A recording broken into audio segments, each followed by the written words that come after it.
Thank you and welcome to the show this morning. The topic this morning is child abuse and neglect, and we're fortunate to have with us to talk about child abuse and neglect, Alana McLaughlin. And of course, Alana has been with us on a number of occasions, and I don't think that she will really need an introduction to many of our audience this morning, but nevertheless, let us have you, Alana, to give our audience some information about your background, your education, and some of your experiences, and then we'll talk about the topic child neglect and abuse, and have you to again tell us some of the things that you feel in reference to these topics. Let's start off with your background and some of that information. Well, my parents are McLaughlin and Cheryl Haney. And my grandparents are Mildred J. Haney and Dr. James Haney. The first school I ever went to was Napier Elementary, where I had teacher Mr. Downey for pre-K.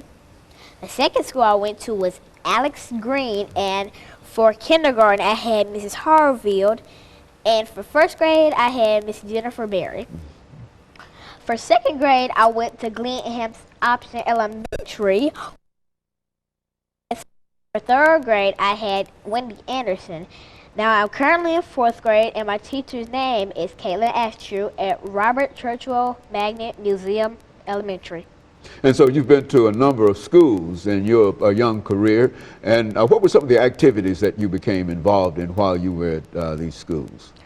Well, at Glen, I was in a tutoring class where I tutored some of 5 students, where we learned social studies, science, math, and reading, while also doing extracurricular to higher our grades, doing some of those activities such as going and writing essays on what we did over the summer, or doing it about certain, like doing autobiographies about people and things like that. So that's kind of what I've been doing. And also at Alice Green, I usually help students, as in help them with their work, and I just, go around helping them, like being the nice friend I am. Mm-hmm. And so you've been really involved in some kind of activity looking toward learning and education in all of your grades. And we need, I think, to remind our audience that you are now 9 years old. When we first started to talk with you, you were 8 years old, and so now you are 1 year older, and now you're in the 4th grade. What are some of the things that you believe to be important about children your age when they get to be in the 4th grade? Well, 4th grade is really when you start to develop your own mind, when you start to question things. And it's kind of the center of elementary school. You're the big kid now, so you have to show the little kids what you're doing. You have to be a role model and a mentor for them, because they don't know that hitting is a bad thing. So you have to show them that if you don't hit, they will be like you, because if you're in 4th grade, you have little kids, if you have little brothers in 1st grade, 2nd grade, and kindergarten and pre-K, they will be like you and stop doing all the hatred and things like that in our schools.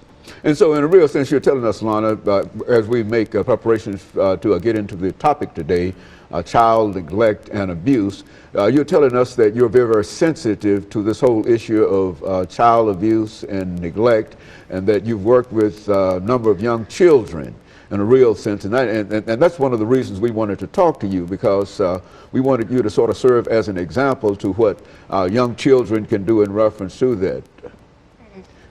Well, child abuse is basically it's neglect, and it's not taking care of your child or a caregiver taking care of whom they are taking care of. It's basically holding the baby in the wrong way, or doing the simplest things can get your baby taken away.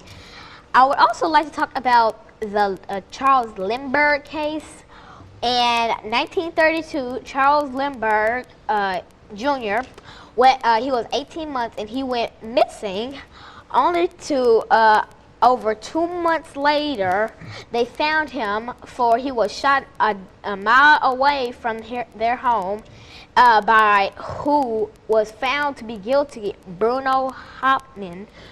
Now, Bruno was found guilty and he was sentenced to death, and he was 39 when he died. Okay, and Alana, let's stop here with that information in reference to that case, and have our first commercial break. And when we come back, we'll have you to deal with some other aspects of child neglect and child abuse, recognizing that this is one of the classic examples of child abuse and neglect. And we'll be back with our audience following this very, very short commercial break.